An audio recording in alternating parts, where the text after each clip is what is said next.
Good morning seventh class student. आज का हमारा विषय है सामाजिक अध्ययन, लेसन नंबर 3। पहले वीडियो के अंदर हमने पेज नंबर 24 तक पढ़ा था। आज हम 25 पेज नंबर पढ़ रहे हैं और इससे क्वेश्चन वगैरह जो भी है छोटे वो करवाएंगे। हमने पढ़ लिया था तमिलनाडु में पुलिकेट झील, दलदल या छिछली झील के उदाहरण, यहाँ तक हमने पढ़ा था। आगे हम पढ़ते हैं केरल के तट पर भी कई छोटी छोटी दलदल या छिछली झीलें हैं। आगे आता है ग्लेशियर द्वारा निर्मित भू आकृतियाँ। ग्लेशियर बर्फ के बड़े टीले अथवा पर्वत जैसे भी होते हैं जो धीमी गति से तैरते रहते हैं एवं उनकी बर्फ बहुत धीरे धीरे पिघलती रहती है। इन्हें बर्फ की नदी भी कहा जाता है। ग्लेशियर जिस क्षेत्र में होते हैं वहाँ बर्फ की मोटी परत, टोपी या ऊंचे पर्वत से बने रहते हैं। द्वीप की तरह ग्लेशियर भी टूटते हैं। ग्लेशियर वाली घाटी यू के आकार की दिखती है। जब ग्लेशियर घाटी में पिघलकर नीचे आता है, यह गर्म जलवायु के कारण पिघल जाता है।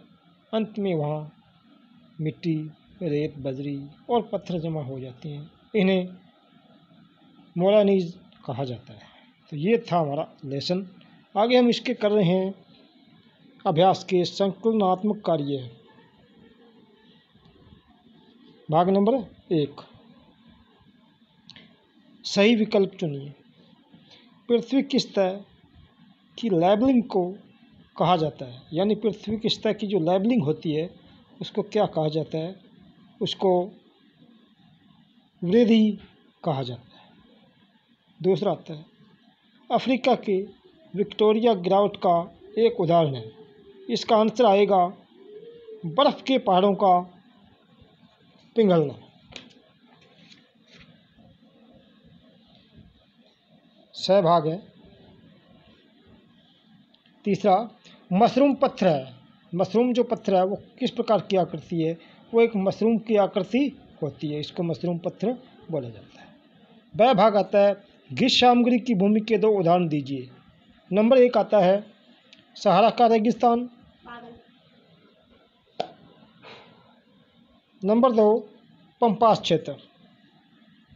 सहभाग आता है नदियों द्वारा बनाए गए भूमि के 2 रूपों के नाम लिखो। नंबर 1 वी आकार की घाटी। नंबर 2 गोरेंगे। ये थे हमारे पहले प्रश्न के 3 भाग। अब आता है हमारा रचनात्मक कार्यों में वह भाग। पहले हम अ भाग करते हैं, सत्य अथवा असत्य बताइए। तो अ भाग का पहला सत्य असत्य में है चट्टानों का टूटना या गिरना चट्टानों का अपक्षय कहलाता है। ये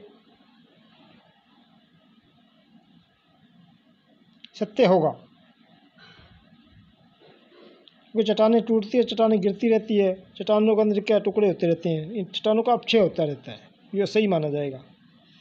दूसरा चट्टानों का अपक्षय, नीचे गिरना उपचयन या उन्नयन कहलाता है, ये भी सत्य होगा।